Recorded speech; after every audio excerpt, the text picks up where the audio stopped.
સ્કંદ પુરાણની કથાને આગળ વધારી ભાગ 41 કપાલ તીર્થ, બ્રહ્મતીર્થ અને વસુધારા તીર્થનો મહિમા. સ્કંદ બોલ્યા કે હે મહેશ્વર, જ્યાં આપના હાથમાંથી કપાલ પડ્યું છે, કૃપા કરીને તે તીર્થનું મહાત્મ્ય કહો. ભગવાન શિવે કહ્યું કે હે વત્સ, તે અત્યંત ગોપનીય તીર્થ છે. દેવતા અને અસુર બધા ત્યાં મસ્તક ઝુકાવે છે. બ્રહ્મ હત્યારો મનુષ્ય પણ ત્યાં સ્નાન કરવા માત્રથી શુદ્ધ થઈ જાય છે. પાપમોચન કપાલ તીર્થમાં 5 તીર્થ છે. તેમાં કરેલું સ્નાન, તપ અને દાન બધું અક્ષય થાય છે. ત્યાં વિધિપૂર્વક પિંડદાન આપીને પિતરનો નરકમાંથી ઉદ્ધાર કરવો આ પિતૃતીર્થ કહેવામાં આવે છે. ત્યાં તલથી તર્પણ કરવાથી પિતૃઓ ઉત્તમ સ્વર્ગલોકમાં જાય છે. જે મનુષ્ય એકાગ્રચિત્તે સ્થિરતાપૂર્વક ત્યાં 1 દિવસ અને 1 રાત જપ કરે છે, તેના મહાન મનોરથ તત્કાળ પૂર્ણ થઈ જાય છે. જેમાં સ્વામી કાર્તિકેયે પૂછ્યું કે હે પિતાજી, બ્રહ્મતીર્થ ક્યાં છે અને તેનું ફળ શું છે? ભગવાન શિવે કહ્યું કે એકવાર ભગવાન વિષ્ણુની નાભીમાંથી નીકળેલા બ્રહ્માજી કમળ પર વિરાજમાન હતા. તે સમયે મધુ અને કેટબ નામના દૈત્યનો બ્રહ્માજી પાસેથી વેદોને ચોરીને લઈ ગયા. ત્યારે બ્રહ્માજીએ ભગવાન વિષ્ણુના બદ્રીતીર્થમાં આવીને તેમને પ્રણામ કરીને તેમની સ્તુતિ કરી. ત્યારે ભગવાન શ્રીહરિ હયગ્રીવ અવતાર ધારણ કરીને એક કુંડમાંથી પ્રગટ થયા. તેમના હાથોમાં શંખચક્ર વગેરે આયુધો શોભી રહ્યા હતા. તેમણે પીતાંબર ધારણ કર્યું હતું. શ્રી અંગોની કાંતિ શ્વેત હતી. તે ચારે ભુજાધારી ભગવાન હયગ્રીવ ચારે બાજુ જોઈ રહ્યા હતા. તેમનું સ્વરૂપ અદ્ભુત હતું. નેત્રમાંથી કઠોરતા પ્રગટ થઈ રહી હતી. તેમના ગરદનના વાળ સાથે ટકરાઈને મેઘોની ઘટા છીનભીન થઈ જતી હતી. તેઓ પોતાના દિવ્ય તેજથી બધા જ્યોતિર્મય નક્ષત્રોના તેજને મહાત કરી રહ્યા હતા. ભગવાન બહુ કૃપા કરીને તે અદ્ભુત રૂપમાં બ્રહ્માજીની સામે ઊભા રહ્યા. તેમને જોઈને બ્રહ્માજીને પણ આશ્ચર્ય થયું. તેમના નેત્રોમાં પ્રસન્નતા છવાઈ ગઈ અને તેઓ પ્રણામ કરીને ભગવાનની સ્તુતિ કરવા લાગ્યા. બ્રહ્માજી બોલ્યા કે જેમની નાભીમાંથી કમળ પ્રગટ થયું છે તે ભગવાન વિષ્ણુને નમસ્કાર છે. હે લક્ષ્મીજીના આશ્રયભૂત નારાયણ, આપને નમસ્કાર છે. હે લક્ષ્મી નિવાસ વિશાળ વનવાળા ધારી, આપને નમસ્કાર છે. હે વિજ્ઞાન સ્વરૂપ, આપને નમસ્કાર છે. સર્વના હૃદયમાં વિરાજમાન, આપને નમસ્કાર છે. જે સમસ્ત ઇન્દ્રિયોના સ્વામી અને પરમ શાંત છે તે ભગવાન વિષ્ણુને નમસ્કાર છે. પોતાના ભક્તોની રક્ષા માટે શરીર ધારણ કરનારા ભગવાન શાંગપાણીને નમસ્કાર છે. અનંત દુઃખોનો નાશ કરનાર ગદાધારી બ્રહ્મને નમસ્કાર છે. સંસારની વિવિધ આસર વૃત્તિને નિવૃત્ત કરવા માટે કર્મ કરનારા ભગવાનને નમસ્કાર છે. સમસ્ત જીવોના રક્ષક વિજયશીલ વિષ્ણુને નમસ્કાર છે. હે વિશ્વંભર, સમસ્ત ગુણવૃત્તિઓથી નિવૃત્ત થનારા આપને નમસ્કાર છે. દેવતાઓ અને અસુરોના શ્રેષ્ઠતમ અવલંબન, સાંસારિક વિષયોથી નિવૃત્તિ અને સમસ્ત વિશ્વની રક્ષા, આ બંને આપની કીર્તિઓ છે. આપને નમસ્કાર છે. સૌના હૃદયમાં રહેનારા સર્વજ્ઞ મહેશ્વર શ્રી વિષ્ણુની બ્રહ્માજીએ જ્યારે આ પ્રમાણે સ્તુતિ કરી ત્યારે તેઓ તરત ત્યાં આવી ગયા અને તે બંને દૈત્યોને બાંધીને તેમણે લીલાપૂર્વક તેમને મારી નાખ્યા. ત્યાર પછી વેદોને લઈને બ્રહ્માજીની પાસે આવ્યા અને બ્રહ્માજીને આપીને સ્વરૂપમાં સ્થિત થઈ ગયા. ત્યારથી બ્રહ્માજી દ્વારા પ્રગટ કરાયેલું તે તીર્થ 3 લોકમાં બ્રહ્મકુંડ નામે પ્રખ્યાત થયું. તેના દર્શન માત્રથી મહાપાતકી મનુષ્ય પણ પાપરહિત થઈને તત્કાળ બ્રહ્મલોકમાં ચાલ્યા જાય છે. જે લોકો અહીં સ્નાન અને વ્રત કરે છે તે લોકો બ્રહ્મલોકને લાંઘીને વિષ્ણુલોકમાં જાય છે. સ્કંદે પૂછ્યું કે વેદોને પ્રાપ્ત કરીને બ્રહ્માજીએ શું કર્યું? મહાદેવજી બોલ્યા કે હે વત્સ, બદ્રિકાશ્રમ તીર્થ જોઈને ચારે વેદ બ્રહ્માજી સાથે જવા ઈચ્છતા ન હતા. ત્યારે સિદ્ધોના સમજાવવાથી વેદોએ 2 સ્વરૂપ ધારણ કર્યા. દ્રવ્ય રૂપે તેઓ બદ્રિકાશ્રમ તીર્થમાં રહ્યા અને જ્ઞાન રૂપે બ્રહ્માજીની સાથે ગયા. ત્યારે બ્રહ્માજીએ વિધિપૂર્વક 3 લોકોની રચના કરી. બ્રહ્મકુંડમાં જ્યાં દ્રવ રૂપે વેદ સ્થિત છે ત્યાં સ્નાન, દાન અને તપ કરવામાં આવે તેઓ પ્રલયકાળ સુધી નષ્ટ થતા નથી. ફળ સ્વરૂપે વૈદિક જ્ઞાનની અભિલાષા રાખીને જે મનુષ્ય ત્યાં 3 ઉપવાસ કરે છે તેઓ ચારેય વેદોની વ્યાખ્યા કરી શકે છે. વેદ તીર્થથી ઉત્તરમાં સરસ્વતી નદી છે, જે પોતાના નામમાં જપ કરવાથી મનુષ્યની જડતાનો નાશ કરે છે. સરસ્વતીના જળમાં સ્થિત થઈને એકાગ્રચિત્તે જે જપ કરે છે તેનો મંત્ર કદી ખંડિત થતો નથી. જગદીશ્વર વિષ્ણુએ 3 લોકનું હિત કરવા માટે વાણી વૈભવ પ્રદાન કરનારી સરસ્વતી નદીની વિધિપૂર્વક અહીં સ્થાપના કરી. તે તીર્થના દર્શન, સ્પર્શ, સ્નાન, પૂજન, સ્તુતિ અને પ્રણામ કરવાથી મનુષ્યના કુળમાં કદી સરસ્વતીથી વિયોગ થતો નથી. સરસ્વતીના દક્ષિણ ભાગમાં દ્રવધારા નામે પ્રસિદ્ધ ઇન્દ્રપદ તીર્થ છે, જ્યાં ઇન્દ્રે તપસ્યા કરી હતી. દરેક મહિનાની શુક્લ પક્ષની 13 તિથિએ ઇન્દ્રને સંતુષ્ટ કરનારા તે તીર્થમાં સ્નાન કરીને 2 ઉપવાસ અને ભગવાન વિષ્ણુનું પૂજન કરવાથી મનુષ્ય બધા પાપોથી મુક્ત થઈને ઇન્દ્રલોકમાં પ્રતિષ્ઠિત થાય છે. ત્યાં માનસોદભેદ તીર્થ છે, જે સર્વ પાપોનો નાશ કરનારું છે. તે બધા જીવો માટે દુર્લભ છે. ત્યાં જે મહર્ષિ છે તે હૃદય ગ્રંથિનું ભેદન કરે છે, બધા સંશયોને દૂર કરે છે અને કર્મબંધોને ક્ષીણ કરી નાખે છે. એટલા માટે તે તીર્થનું નામ માનસોદભેદ છે. જો ભાગ્યવશ મનુષ્યને ત્યાંનું એક બૂંદ જળ પણ મળી જાય તો તત્કાળ તેની મુક્તિ થઈ જાય છે. જેઓ મનના વિષયોને જીતી ચૂક્યા છે, જેમની બુદ્ધિ અત્યંત તીક્ષ્ણ છે અને જે ફળ, મૂળ અને જળનો આહાર કરે છે, એવા મહર્ષિઓ અહીંની પર્વતીય ગુફામાં નિવાસ કરે છે. એ મુનિઓ ફળાહાર, શુદ્ધ વાયુ સેવન, ગુફાનો નિવાસ, ઝરણાના જળમાં સ્નાન તથા આશ્રમ ધર્મનું પાલન કરે છે. વલ્કલિયા ઊનના વસ્ત્ર ધારણ કરીને 3 સમયના સ્નાનથી દુર્જય ઇન્દ્રિયોના પરાક્રમ પર વિજયી બની ચૂક્યા છે. અહીં ઈચ્છા વિના પણ મુક્તિ મળે છે. જો કોઈ પ્રમાદવશ કોઈ વસ્તુની કામના કરે છે તો તે કામના અનુસાર ફળ ભોગવી લીધા પછી તેની મુક્તિ થઈ જાય છે. માનસોદભેદ તીર્થની પશ્ચિમે વસુધરા નામે એક પ્રસિદ્ધ મનોહર તીર્થ છે. કહે છે કે ત્રિલોકમાં બદ્રિકાશ્રમ તીર્થ બધા તીર્થોમાં શ્રેષ્ઠ છે. આ વાત નારદજીના મુખે સાંભળીને બધા વસુ ત્યાં આવી ગયા. તેમણે સૂકા પાંદડા ખાઈ અને જળ પીને કઠોર તપસ્યા કરી. તેથી તેમને ભગવાનના દર્શન થયા અને તેઓ આનંદિત થઈ ગયા. એ જ પ્રમાણે નારાયણ દેવના દર્શન કરીને તેમની પાસે વરદાન રૂપે હરિભક્તિ, સુખ અને ઐશ્વર્ય પ્રાપ્ત કરીને બહુ પ્રસન્ન થયા. આ વસુ તીર્થમાં સ્નાન આચમન કરીને ભગવાન જનાર્દનનું પૂજન કરવાથી મનુષ્ય આલોકમાં સુખ ભોગવીને અંતમાં પરમધામને પ્રાપ્ત થાય છે. અહીં પુણ્યાત્મા પુરુષોને જળની મધ્યમાંથી જ્યોતિ નીકળતી દેખાય છે, જેને જોઈને મનુષ્યોનો ફરી જન્મ થતો નથી. અહીં 3 દિવસ સુધી પવિત્રતાપૂર્વક ઉપવાસ અને ભક્તિપૂર્વક ભગવાન જનાર્દનની પૂજા કરવાથી સાધુ પુરુષને સિદ્ધોના દર્શન થાય છે. જેઓ લોભી અને ચંચળ છે, સત્ય બોલતા નથી, પરાયું ધન અને પરાઈ સ્ત્રીને ગ્રહણ કરવા ચાહે છે, જેમણે સત્કર્મોનો ત્યાગ કરી દીધો છે, જેઓ અશાંત અને અપવિત્ર રહે છે, એવા મલિન મનના મનુષ્યોને અહીં કોઈ ફળ મળતું નથી. જેઓ સાધનારત, શાંત, એકાકી અને વિધિ માર્ગનું પાલન કરનારા છે, તેમના દ્વારા યથાશક્તિ કરેલા જપ, તપ, હોમ, દાન અને વ્રત વગેરે કર્મ અહીં અક્ષય ફળ આપનારા બને છે. જે મનુષ્ય ભક્તિભાવ સાથે આ પુણ્ય તીર્થના મહિમાનું પાઠન કરે છે, તેઓ ભગવાન વિષ્ણુના કલ્યાણમય ધામમાં જાય છે. ત્યાર પછી આવે છે પંચતીર્થ, સોમતીર્થ, દ્વાદશાદિત્ય તીર્થ, ચતુસ્તોત્ર તીર્થ, સત્યપદ તીર્થ તથા નર નારાયણ શ્રમનો મહિમા. ભગવાન શિવ કહે છે કે ત્યાંથી નૈઋત્ય કોણમાં 5 ધારાઓ વહે છે. તેમને દ્રવ્યરૂપ 5 તીર્થો માનો, જેમના નામ આ પ્રમાણે છે: પ્રભાસ, પુષ્કર, ગયા, નૈમિષ અને કુરુક્ષેત્ર. તેમાં વિધિપૂર્વક સ્નાન અને નિત્યકર્મ કરીને પવિત્ર થયેલો મનુષ્ય તે તીર્થનું ફળ પામે છે અને અંતમાં પરમપદને પ્રાપ્ત થાય છે. તે તીર્થોમાં ભગવાન વિષ્ણુની પૂજા કરીને મનુષ્ય આલોકમાં બહુ સુખ ભોગવે છે અને અંતમાં ભગવાન વિષ્ણુનું સાલુક્ય પ્રાપ્ત કરે છે.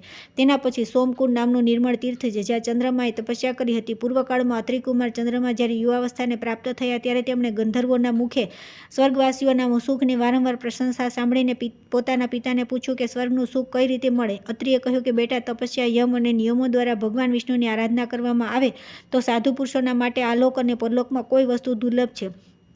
ત્યાર પછી નારદજી પાસેથી એ સાંભળીને કે બદ્રી ક્ષેત્ર અત્યંત નિર્મળ છે, તેઓ પોતાના પિતાને પ્રણામ કરી ઉત્તર દિશામાં ગયા. બદ્રી તીર્થમાં જઈને તેમણે પવિત્ર ફળોથી ભગવાન વિષ્ણુનું પૂજન કર્યું અને પરમ ઉત્તમ અષ્ટાક્ષર ઓમ નમો નારાયણ મંત્રના જપ શરૂ કર્યા. દીર્ઘકાળ સુધી જપ તપ કર્યા પછી ભક્તવત્સલ ભગવાન પ્રસન્ન થઈ ચંદ્રમાને કહ્યું કે સુવ્રત કોઈ વરદાન માગો. ત્યારે ચંદ્રમાએ વારંવાર પ્રણામ કરીને કહ્યું કે ભગવાન, હું તમારી કૃપાથી ગ્રહ, નક્ષત્ર, તારા, ઔષધિઓ તથા સંપૂર્ણ બ્રાહ્મણોનો રાજા બનવા ઈચ્છું છું. ભગવાન બોલ્યા કે વત્સ, તમે દુર્લભ વરદાન માંગ્યું છે, છતાં તમને આપું છું, એવું જ થશે. ત્યારબાદ બધા દેવતાઓએ આવીને રાજા સોમનો વિધિપૂર્વક અભિષેક કર્યો. ત્યારબાદ તેઓ દિવ્ય રથ દ્વારા સ્વર્ગમાં ચાલ્યા ગયા. ત્યારથી તે કુંડ સોમકુંડના નામે પ્રસિદ્ધ થયો, જેના દર્શન કરીને મનુષ્ય નિષ્પાપ થઈ જાય છે. તેમના આચમન કરવાથી નીચ મનુષ્ય પણ ચંદ્રલોકમાં જાય છે અને ત્યાં વિધિપૂર્વક સ્નાન કરી દેવતાઓ તથા પિતૃઓનું તર્પણ કરનારા પુરુષ ચંદ્રલોકને પાર કરીને વિષ્ણુલોકને પ્રાપ્ત થાય છે. ત્યાં 3 રાત્રિ સુધી ભગવાન વિષ્ણુની પૂજા કરી જપ કરનાર પુરુષોને વિશેષ રૂપે મંત્રસિદ્ધિ પ્રાપ્ત થાય છે. મનુષ્ય મન, વાણી અને ક્રિયા દ્વારા જે પાપ કરે છે તે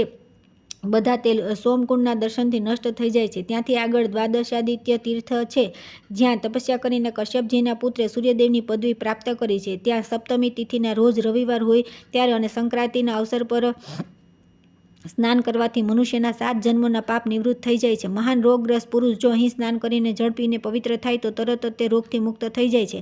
આ સિવાય અહીં ચતુસ્ત્રોત નામે તીર્થ છે. તે વૈષ્ણવ ક્ષેત્રમાં ભગવાનની આજ્ઞાનુસાર ધર્મ, અર્થ, કામ અને મોક્ષ આ 4 પુરુષાર્થ દ્રવ રૂપે સ્થિત છે, જે સર્વ પ્રાણીઓની મુક્તિના હેતુ છે. પૂર્વ વગેરે દિશાઓમાં ક્રમશઃ તેઓ સ્થિત છે, અર્થાત પૂર્વમાં ધર્મ, દક્ષિણમાં અર્થ, પશ્ચિમમાં કામ અને ઉત્તરમાં મોક્ષ નામના સ્તોત્ર છે. એ ધાર્મિક પુરુષોની જે મૂર્તિમાન થઈને સ્થિત છે, જે ક્રમશઃ વિદ્યમાન તે 4 તીર્થોનું સેવન કરે છે, તેમને સદૈવ પ્રસન્નતા પ્રાપ્ત થાય છે. પૂર્વના સંચિત પુણ્યના પ્રભાવથી શ્રેષ્ઠ જન્મ મનુષ્યનો જન્મ પ્રાપ્ત કરીને સાધનામાં પ્રવૃત્ત છે, તેઓ તે 4 પુરુષાર્થોને જુએ છે અને જેઓ વિષયોમાં આસક્ત છે તે આ પુરુષાર્થોના દર્શન કરી શકતા નથી. ત્યાર પછી સત્યપદ નામનું તીર્થ છે, જે ત્રિકોણાકાર કુંડના રૂપમાં વિદ્યમાન છે. તે બધા પાપોનો નાશ કરનારું છે. એકાદશી તિથિએ તે પાવન તીર્થમાં સાક્ષાત ભગવાન વિષ્ણુ પધારે છે. ત્યાર પછી ઋષિ મુનિ તપસ્વી તે કુંડમાં સ્નાન કરવા માટે આવે છે. તે તીર્થના દર્શનથી મોટા મોટા પાતક ભાગી જાય છે. તેમાં સ્નાન કરીને બુદ્ધિમાન પુરુષ સત્યલોકને પ્રાપ્ત થાય છે અને ત્યાંથી તેનો મોક્ષ થઈ જાય છે. જે ત્યાં 1 દિવસ અને 1 રાત ઉપવાસ કરીને ભગવાન જનાર્દનની યથાશક્તિ પૂજા કરે છે, તે જીવનમુક્ત બની જાય છે. ત્રિકોણ આકૃતિથી સુશોભિત સત્યપદ તીર્થ બધા પાપોથી મુક્તિની ઈચ્છાવાળા પુરુષ દ્વારા પ્રયત્નપૂર્વક દર્શન કરવા યોગ્ય છે. જ્યાં જપ, તપ, હરિસ્તોત્ર, પૂજા, સ્તુતિ અને પ્રણામ કરનાર પુરુષનું મહિમાનું વર્ણન બ્રહ્માજી પણ કરી શકતા નથી. ત્યાર પછી અત્યંત નિર્મળ ભગવાન નારાયણનો આશ્રમ છે. ત્યાંનું સ્વચ્છ જળ 2 પ્રકારનું દેખાય છે. તે બંને જળના સેવનથી તે બંને નર અને નારાયણ પ્રત્યે પ્રીતિ થાય છે, એવું નિશ્ચિત છે. અહીં સ્નાન અને યત્નપૂર્વક ભગવાનનું પૂજન પૂજન કરવાથી મનુષ્ય તત્કાળ બધા પાપોથી મુક્ત થઈ જાય છે. ધર્મના પત્ની મૂર્તિથી ભગવાનનો નર અને નારાયણ રૂપે અવતાર થયો. તે બંને માતા પિતાની આજ્ઞા લઈ તપસ્યા માટે ગયા અને નર નારાયણ નામના બે પર્વતોની વચ્ચે તપસ્યાની સાક્ષાત મૂર્તિની જેમ સ્થિત થઈ ગયા. તે તીર્થમાં સ્નાન કરીને ભગવાન વિષ્ણુનું પૂજન કરવાથી મનુષ્ય નરથી નારાયણ થઈ જાય છે. ત્યાં પ્રાણીઓનું કલ્યાણ કરનારા સાક્ષાત ભગવાન નારાયણ તપોમૂર્તિ થઈને સ્થિત છે. ત્યાં વાયુ શ્રી લક્ષ્મીપતિના ચરણાવિંદોથી પ્રાપ્ત થનારી સુગંધ લઈને વહે છે, જેનો સ્પર્શ થવાથી કળિયુગના પાપોથી યુક્ત થયેલા મનુષ્યોનું પાપ નષ્ટ થઈ જાય છે. આ તીર્થોમાં જઈને મુનિઓની બુદ્ધિ બાહ્ય પદાર્થોને જોતી નથી, માત્ર ભગવત ચરણાવિંદોના ચિંતનમાં જોડાયેલી રહે છે અને ત્યાં વિરાજમાન સાક્ષાત ભગવાન વિષ્ણુ ક્રમશઃ ત્યાંની યાત્રા કરનારા પુરુષોને પોતાનું પદ પ્રદાન કરે છે. તે નારાયણગીરી યાત્રા કરનાર પુરુષોને પોતાનું પદ પ્રદાન કરે છે. તે નારાયણગીરી પર સર્વ પાપનાશક ઘણા તીર્થો છે, તેમને હું જાણું છું. સામાન્ય લોકો જાણતા નથી. તેની દક્ષિણ તરફ જગદીશ્વર વિષ્ણુના અસ્ત્ર વિદ્યમાન છે, જેમના દર્શનથી મનુષ્યને અસ્ત્ર શસ્ત્રનો ભય રહેતો નથી. જે એકાગ્રચિત્તે ભક્તિપૂર્વક આ મહાત્મ્યનું વાચન કે શ્રવણ કરે છે, તે બધા પાપોથી મુક્ત થઈને ભગવાન વિષ્ણુનું સાલોક્ય પ્રાપ્ત કરે છે. ત્યાર પછી આવે છે મેરુ તીર્થ, લોકપાલ તીર્થ, દંડ પુષ્કરિણી, ગંગા સંગમ તથા ધર્મક્ષેત્ર વગેરેનું મહાત્મ્ય અને ગ્રંથનો ઉપસંહાર. ભગવાન શિવ કહે છે કે બ્રહ્મકુંડથી દક્ષિણે નરનું નિવાસસ્થાન મહાન પર્વત છે, જ્યાં ભગવાન શ્રીહરિએ લોક સુંદર મેરુ પર્વતને સ્થાપિત કર્યો છે. જ્યારે ભગવાનનો નિવાસ વિશાલાપુરીમાં થયો ત્યારે વિદ્યાધરો અને ચારણો સહિત બધા દેવતા, મહર્ષિ અને સિદ્ધો ભગવત દર્શન માટે ઉત્સાહિત થઈને મેરુ પર્વતના શિખરને છોડીને ત્યાં આવી ગયા. ભગવાનના દર્શનથી એમને એવો આનંદ પ્રાપ્ત થયો કે દેવલોક તુચ્છ પ્રતીત થવા લાગ્યો. ત્યારે ભગવાને તેમના સુખ માટે એક જ હાથે મેરુ પર્વતના શિખરને ઉખાડી લીધો અને લીલાપૂર્વક અહીં સ્થાપિત કરી દીધો, કેમ કે ભગવાન વિષ્ણુ સર્વની પ્રીતિ વધારનારા છે. તે સમયે ત્યાં સુવર્ણ નિર્મિત પર્વતને જોઈને બધા દેવતાઓ બહુ પ્રસન્ન થયા અને રોગ શોકથી રહિત ભગવાન નારાયણનું તેમને આ પ્રમાણે સ્તવન કર્યું. દેવતાઓ બોલ્યા કે જે દેવતાઓના સુખ માટે તથા સંસાર બંધન જેવા દુઃખોને દૂર કરવા માટે લીલામય શરીર ધારણ કરીને સુવર્ણમય પર્વતને અહીં લાવ્યા છે, તથા જેમણે એકમાત્ર દેવતાઓને પણ પક્ષ લઈને સેંકડો દૈત્યો પર વિજય પ્રાપ્ત કર્યો છે, તે ઉગ્ર તપસ્યાની દિવ્ય શોભાથી સંપન્ન ભગવાન નારાયણને અમે નમસ્કાર કરીએ છીએ. જેઓ દિનજનોના દુઃખોને ભસ્મ કરવા માટે અગ્નિમય પર્વત છે, તે અમારા પર દયા કરીને જ અમને દયાળુ પિતાની જેમ ઉત્તમ શિક્ષણ આપે છે. ત્રિભુવનની રક્ષા કરવામાં સમર્થ, દ્રષ્ટિપાતથી જે પૂર્ણ સુધાનો સમુદ્ર પ્રવાહિત કરે છે, તે ભગવાન આપત્તિઓથી અમારી રક્ષા કરે. ઋષિ બોલ્યા કે આ સમસ્ત સંસાર જેમનાથી વ્યાપ્ત થઈને શોભી રહ્યો છે, તે સનાતન પ્રભુને અમે પ્રણામ કરીએ છીએ. સિદ્ધ બોલ્યા કે ભગવાનની દયાના લવલેશ માત્રથી મહાપુરુષ સિદ્ધિને પ્રાપ્ત થાય છે, તથા બીજા સંસારી મનુષ્ય પણ તેમની કૃપાના કણ માત્રથી ભયંકર સંસાર સાગરથી તરત જ પાર થઈ ગયા છે. આવો અમારી બુદ્ધિનો નિશ્ચય છે. વિદ્યાધર બોલ્યા કે હે સર્વવ્યાપી પ્રભો, તમે સદગુણોના સમૂહ, કલ્યાણમૂર્તિ પરમેશ્વર અને સન્માનના વિસ્તારમાં હેતુ છે. તમારા ચરણાવિંદોના રસનું આસ્વાદન કરીને અમે કૃતાર્થ થઈ ગયા. ત્યારે ભગવાન વિષ્ણુએ પ્રસન્ન થઈને દેવતાઓને કહ્યું કે તમે લોકો કોઈ વરદાન માગો. આવી આજ્ઞા મળતા દેવતાએ વરદાતાઓમાં શ્રેષ્ઠ શ્રીહરિને કહ્યું કે તમે દેવતાઓના પણ દેવતા અને સાક્ષાત લક્ષ્મીપતિ છો. જો આપ સંતુષ્ટ છો તો અમે એ જ ઈચ્છીએ છીએ કે આપ બદ્રી તીર્થ અને મેરુ પર્વતનો કદી ત્યાગ કરશો નહીં. જે પુણ્યશાળી પુરુષ અહીં મેરુ શિખરના દર્શન કરે છે, તેનો આપની કૃપાથી મેરુગીરી પર નિવાસ થાય અને ત્યાં ચિરકાળ સુધી ઉત્તમ ભોગ ભોગવ્યા પછી તેમનો આપનામાં લય થાય. ત્યારે એવમ વસ્તુ કહીને ભગવાન શ્રીહરિ અંતર્ધ્યાન થઈ ગયા. આ પછી પરમ ઉત્તમ લોકપાલ તીર્થ છે, જ્યાં ભગવાન વિષ્ણુએ સ્વયં લોકપાલોને સ્થાપિત કર્યા છે. એકવાર ભગવાન વિષ્ણુ મેરુ નિવાસી દેવતાઓને અહીં લાવવાની ઈચ્છાથી ત્યાં ગયા અને દેવતાઓ તથા મુખ્ય ઋષિઓના ચરિત્ર જોવા માટે ઉદ્યત થયા. ભગવાનને ઉપસ્થિત જોઈને બધા દેવતાઓ એકદમ ઊભા થઈને નમસ્કાર કર્યા અને વિનયપૂર્વક કહ્યું કે હે ભગવાન, પ્રસન્ન થાઓ. ક્ષણભર વિશ્રામ કર્યા પછી ભગવાને ત્યાંની વિરલ ભૂમિને સારી રીતે જોઈને દેવતાઓ તથા ઋષિઓનું ત્યાં એકસાથે રહેવું ઉચિત ન સમજીને કહ્યું કે હે લોકપાલો, તમારે અહીં રહેવું ન જોઈએ. તમારા માટે યોગ્ય સ્થાનની વ્યવસ્થા મેં પહેલેથી જ કરી રાખી છે. આમ કહીને તેમણે લોકપાલોને બોલાવી અને બદ્રી ક્ષેત્રમાં સુંદર પર્વત શિખર પર સ્થાપિત કર્યા. ત્યાં જળની ઈચ્છાથી તેમણે શૈલદંડ દ્વારા એક પર્વતને તોડીને મનોહર સરોવર બનાવી, જ્યાં ભગવાન વિષ્ણુ દ્વાદશી અને પૂર્ણિમાએ સ્નાન કરવા માટે આવે છે. ત્યાર પછી તપસ્વી ઋષિ મુનિ ત્યાં વિધિપૂર્વક સ્નાન કરીને જળમાં અસંગ પરમ જ્યોતના દર્શન કરે છે. બધા તીર્થોમાં સ્નાન ન કરવાનું જે ફળ છે, તે દંડ પુષ્કરિણીના દર્શન માત્રથી પ્રાપ્ત થઈ જાય છે. ત્યાં મનીષી પુરુષોના બધા કામ્ય કર્મ ફળ સફળ થાય છે, તથા યજ્ઞ, દાન અને તપ વગેરે અક્ષય થઈ જાય છે. ત્યાં જેઠ મહિનાની શુક્લ દ્વાદશી તિથિએ વિધિપૂર્વક સ્નાન કરવાથી મનુષ્ય કૃતાર્થ થઈ જાય છે. જે સદા ભગવાનની નિકટ સ્નાન પ્રાપ્ત કરવા ઈચ્છતો હોય તેણે પ્રયત્નપૂર્વક બદ્રી ક્ષેત્રનું સેવન કરવું જોઈએ. મનસોદભેદ તીર્થની સમીપ જે ગંગાજીમાં સંગમ છે, તે નિર્મળ અને પવિત્ર તીર્થ પ્રયાગથી પણ અધિક મહત્વશાળી છે. 30,000 વર્ષ સુધી વાયુ ભક્ષણ કરીને તપસ્યા કરવાથી જે ફળ પ્રાપ્ત થાય છે, તે ગંગા સંગમમાં સ્નાન કરવા કરવા માત્રથી મળી જાય છે. સંગમના દક્ષિણ ભાગમાં ધર્મક્ષેત્ર છે, જ્યાં દક્ષિણ પુત્રી મૂર્તિના ગર્ભથી નર નારાયણની ઉત્પત્તિ થઈ. જે મૃત્યુલોકમાં તે સર્વથી ઉત્તમ અને પાવન ક્ષેત્ર છે. ત્યાં ભગવાન ધર્મ ચારે ચરણોથી સ્થિત છે. ત્યાં મનુષ્ય યજ્ઞ, તપ, દાન વગેરે જે કંઈ પણ સત્કર્મ કરે છે તેમના પુણ્યોનો કરોડો કલ્પોમાં પણ ક્ષય થતો નથી. ત્યાંથી દક્ષિણ ભાગમાં ઉર્વશી સંગમ નામનું તીર્થ છે, જે સ્નાન માત્રથી મનુષ્યના તમામ પાપોને હરી લે છે. તેના પછી કુર્મોદ્વાર તીર્થ છે, જે ભગવાન વિષ્ણુની ભક્તિનું એકમાત્ર સાધન છે. ત્યાં સ્નાન કરવાથી પ્રાણીઓના અંતઃકરણની શુદ્ધિ થઈ જાય છે. ત્યાર પછી બ્રહ્માવર્ત તીર્થ છે, જે સાક્ષાત બ્રહ્મલોકની પ્રાપ્તિનું પ્રધાન કારણ છે. તે તીર્થના દર્શનથી સર્વ પાપોનો ક્ષય થઈ જાય છે. હે વત્સ, અહીં ઘણા તીર્થો છે જે દેહધારીઓ માટે દુર્ગમ છે. મેં તમારા સ્નેહવશ સંક્ષેપમાં વર્ણન કર્યું છે. જે મનુષ્ય સદા એકચિત્ત થઈને દરરોજ આ મહાત્મ્યને સાંભળે કે સંભળાવે છે, તે બધા પાપોથી મુક્ત થઈ ભગવાન વિષ્ણુલોકમાં જાય છે. જે મનુષ્ય 1 માસ સુધી એકચિત્તે ભક્તિપૂર્વક આ મહાત્મ્યને સાંભળે છે, તેના દુર્લભ અભિષ્ટની પણ સિદ્ધિ થઈ જાય છે. જે ઘરોમાં આ મહાત્મ્યનો પાઠ થાય છે, ત્યાં આધિ વ્યાધિનો ઘોર ભય, દરિદ્રતા અને ક્લેશ વગેરે થતા નથી. ત્યાર પછી આવે છે કાર્તિક માસ મહાત્મ્ય. કાર્તિક માસની શ્રેષ્ઠતા અને તેમાં કરવા યોગ્ય સ્નાન, દાન, ભગવત પૂજન વગેરે ધર્મોનું મહત્વ. ભગવાન નારાયણ નરશ્રેષ્ઠ નર તથા સરસ્વતી દેવીને નમસ્કાર કરી જય સ્વરૂપ ઇતિહાસ પુરાણનો પાઠ કરવો જોઈએ. ઋષિ બોલ્યા કે હે સૂર્ય, અમે લોકો કાર્તિક માસનું મહાત્મ્ય સાંભળવા ઈચ્છીએ છીએ. સૂર્યજી બોલ્યા કે હે ઋષિઓ, તમે મને જે પ્રશ્ન કર્યો છે તે જ પ્રશ્ન બ્રહ્મપુત્ર નારદજીએ જગતગુરુ બ્રહ્માજીને આ પ્રમાણે પૂછ્યો હતો. પિતામહ, મહિનાઓમાં સૌથી શ્રેષ્ઠ મહિનો કયો? દેવતાઓમાં સર્વોત્તમ દેવતા અને તીર્થોમાં વિશિષ્ટ તીર્થ કયું છે એ જણાવો. બ્રહ્માજી બોલ્યા કે મહિનાઓમાં કાર્તિક, દેવતાઓમાં ભગવાન વિષ્ણુ અને તીર્થોમાં નારાયણ તીર્થ શ્રેષ્ઠ છે. આ ત્રણેય કળિયુગમાં અત્યંત દુર્લભ છે. આટલું કહીને બ્રહ્માજીએ ભગવાન રાધાકૃષ્ણનું સ્મરણ કર્યું અને ફરી નારદજીને કહ્યું કે બેટા, તમે સમસ્ત લોકોનો ઉદ્ધાર કરવા માટે આ બહુ સારો પ્રશ્ન કર્યો છે. હું કાર્તિક માસનું મહાત્મ્ય કહું છું. કાર્તિક માસ સદા ભગવાન વિષ્ણુને પ્રિય છે. કાર્તિકમાં ભગવાન વિષ્ણુના ઉદ્દેશથી જે કંઈ પુણ્ય કરવામાં આવે છે તે અક્ષય થાય છે. હે નારદ, આ મનુષ્ય યોનિ દુર્લભ છે. એને પ્રાપ્ત કરીને મનુષ્ય એ રીતે રહે કે તેનું ફરી પતન ન થાય. કાર્તિક બધા મહિનામાં ઉત્તમ છે. આ પુણ્યમય વસ્તુઓમાં સર્વાધિક પુણ્યતમ અને પવિત્રતામાં સૌથી વધારે પવિત્ર છે. આ માસમાં 33 દેવતા મનુષ્યની સન્નિકટ થઈ જાય છે અને આમાં કરેલું સ્નાન, દાન, ભોજન, વ્રત, તલ, ગાય, સુવર્ણ, ચાંદી, ભૂમિ, વસ્ત્ર વગેરે દાન વિધિપૂર્વક ગ્રહણ કરે છે. કાર્તિકમાં જે કંઈ કરવામાં આવે છે, જે પણ તપ કરવામાં આવે છે, તેને સર્વશક્તિમાન ભગવાન વિષ્ણુએ અક્ષય ફળદાયી કહ્યું છે. ભગવાન વિષ્ણુના નિમિત્તે મનુષ્ય કાર્તિકમાં જે કંઈ દાન આપે છે તેને તે અક્ષય રૂપે પ્રાપ્ત કરે છે. તે સમયે અન્નદાનનું વિશેષ મહત્વ છે. તેનાથી પાપોનો સર્વથા નાશ થાય છે. જે મનુષ્ય કાર્તિક માસમાં પરાયું અન્ન લેતો નથી, તેને અતિકૃચ્છ યજ્ઞનું ફળ પ્રાપ્ત થાય છે. કાર્તિક જેવો કોઈ માસ નથી, સતયુગ જેવો કોઈ યુગ નથી, વેદો સમાન કોઈ શાસ્ત્ર નથી અને ગંગાજી સમાન બીજું કોઈ તીર્થ નથી. એ જ પ્રમાણે અન્નદાન જેવું કોઈ બીજું દાન નથી. દાન કરનાર પુરુષના માટે ન્યાયપૂર્વક કમાયેલા દ્રવ્યના દાનનો સુયોગ દુર્લભ છે. તે પણ તીર્થમાં તો વિશેષ દુર્લભ જ છે. હે મુનિ શ્રેષ્ઠ, પાપભીરુ માણસે કાર્તિક માસમાં શાલિગ્રામ શિલાનું પૂજન અને ભગવાન વાસુદેવનું સ્મરણ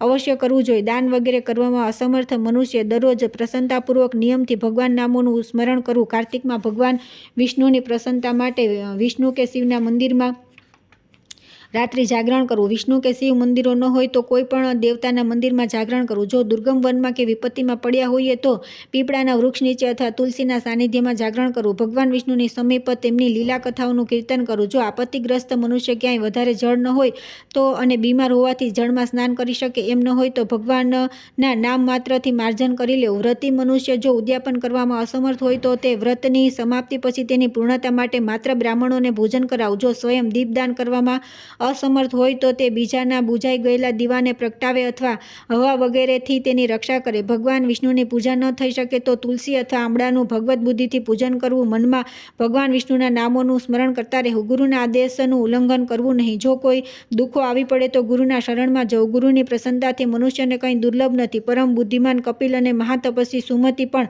પોતાના ગુરુ ગૌતમની સેવાથી અમર થઈ ગયા. તેથી વિષ્ણુ ભક્ત પુરુષે બધી રીતે કાર્તિક માસમાં બધા પ્રયત્નો વડે ગુરુની સેવા કરવી. આમ કરવાથી તેને મોક્ષ પ્રાપ્ત થાય છે. બધા દાનથી વધીને કન્યાદાન છે. તેનાથી શ્રેષ્ઠ વિદ્યાદાન છે. વિદ્યાદાનથી પણ ગોદાન શ્રેષ્ઠ છે અને ગોદાનથી પણ અન્નદાન શ્રેષ્ઠ છે. કેમ કે સમસ્ત સંસાર અન્નના આધારે જ જીવે છે. તેથી કાર્તિકમાં અન્નદાન અવશ્ય કરવું જોઈએ. કાર્તિકમાં નિયમનું પાલન કરવાથી અવશ્ય ભગવાન વિષ્ણુનું સારૂપ્ય અને મોક્ષ પ્રાપ્ત થાય છે. કાર્તિકમાં બ્રાહ્મણ પતિ પત્નીને ભોજન કરવું જોઈએ. ચંદનથી તેમનું પૂજન કરવું જોઈએ અને અનેક પ્રકારના વસ્ત્ર, રત્ન અને કામળી વગેરે આપવા જોઈએ. ઓઢવાની સાથે રૂનું ગાદલું, પગરખાં અને છત્રીનું પણ દાન આપવું જોઈએ. કાર્તિકમાં ભૂમિ પર શયન કરનાર મનુષ્ય યુગ યુગના પાપોનો નાશ કરી નાખે છે. જે કાર્તિક માસમાં ભગવાન વિષ્ણુની સામે અરુણોદય કાળમાં જાગરણ કરે છે અને નદીમાં સ્નાન, ભગવાન વિષ્ણુની કથાનું શ્રવણ, વૈષ્ણવોના દર્શન તથા દરરોજ ભગવાન વિષ્ણુનું પૂજન કરે છે, તેના પિતૃઓનો નરકમાંથી ઉદ્ધાર થઈ જાય છે. જે લોકોએ ભક્તિપૂર્વક ભગવાન વિષ્ણુનું પૂજન કર્યું નથી તે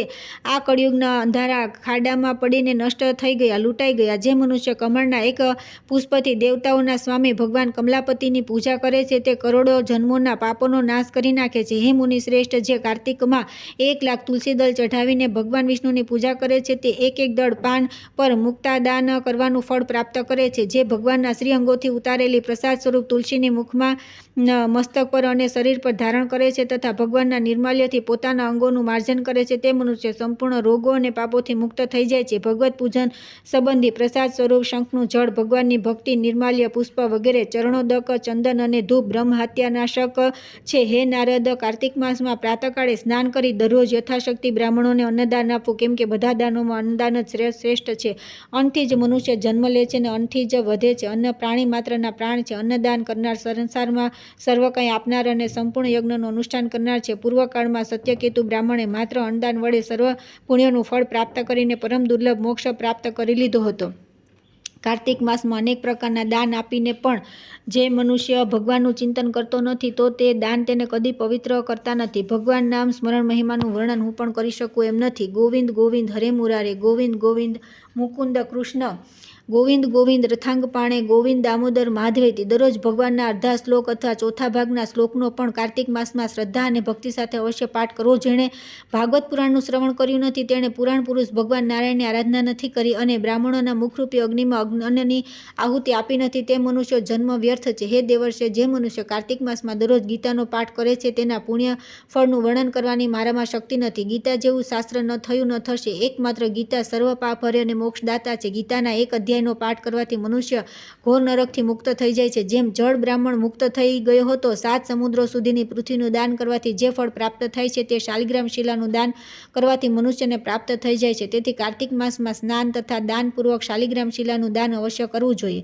ત્યાર પછી આવે છે વિભિન્ન દેવતાઓના સંતોષના માટે કાર્તિક સ્નાનની વિધિ તથા સ્નાન માટે શ્રેષ્ઠ તીર્થોનું વર્ણન. બ્રહ્માજી કહે છે કે કાર્તિક વ્રત અશ્વિન શુક્લ પશ્ચમી પક્ષની દસમીથી આરંભ કરીને કાર્તિક શુક્લ દસમીએ સમાપ્ત કરવું અથવા અશ્વિનની પૂર્ણિમાએ આરંભ કરીને કાર્તિકની પૂર્ણિમાએ સમાપ્ત કરવું. ભક્તિવાન પુરુષે અશ્વિન શુક્લ એકાદશી આવે ત્યારે ભગવાન વિષ્ણુને નમસ્કાર કરીને તેમની કાર્તિક વ્રત કરવાની આજ્ઞા લેવી અને વિધિપૂર્વક કાર્તિક વ્રતનું પાલન કરવું. 12 મહિનામાં માક્ષર માસ અતિ પુણ્યપ્રદ છે. તેનાથી અધિક ફળ આપનારા નર્મદા તટે વૈશાખ માસ છે. તેનાથી લાખ ગણો અધિક પ્રયાગમાં માઘ માસનું મહત્વ છે. તેનાથી અધિક ફળપ્રદ કાર્તિક માસ છે. આનું મહત્વ સર્વત્ર જળમાં એકસરખું છે. એક બાજુ બધા દાન, વ્રત અને નિયમ તથા બીજી બાજુ કાર્તિક સ્નાનને ત્રાજવા પર મૂકીને બ્રહ્માજીએ તોડ્યું તો કાર્તિકનું પલ્લડું ભારે રહ્યું.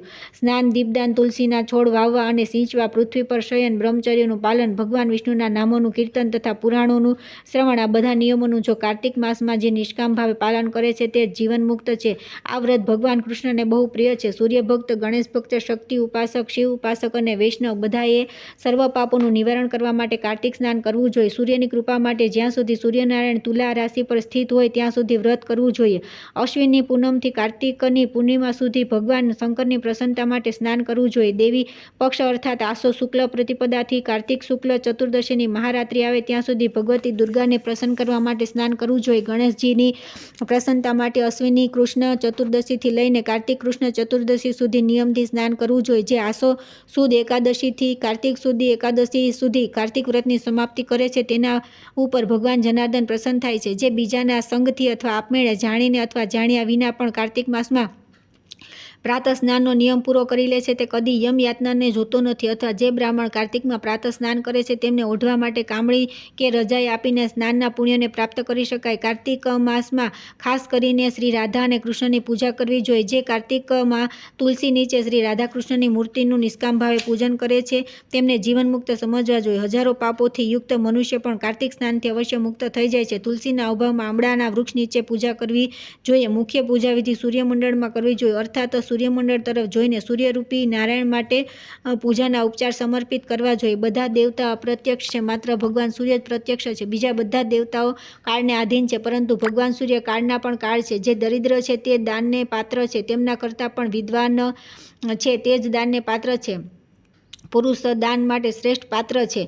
ભગવાન વિષ્ણુની ચલ મૂર્તિથી અચલ મૂર્તિ શ્રેષ્ઠ છે. મૂર્તિના અભાવમાં ભગવત ભાવથી પીપળાના અથવા વડનું પૂજન કરવું જોઈએ. પીપળો ભગવાન વિષ્ણુનું અને વડ ભગવાન શિવનું સ્વરૂપ છે. શાલિગ્રામ શિલાના ચક્રમાં ભગવાન વિષ્ણુનો નિવાસ છે. તેથી પ્રયત્નપૂર્વક શાલિગ્રામની પૂજા કરવી જોઈએ. પલાશ ખાખરો બ્રહ્માજીના અંશથી ઉત્પન્ન થયો છે.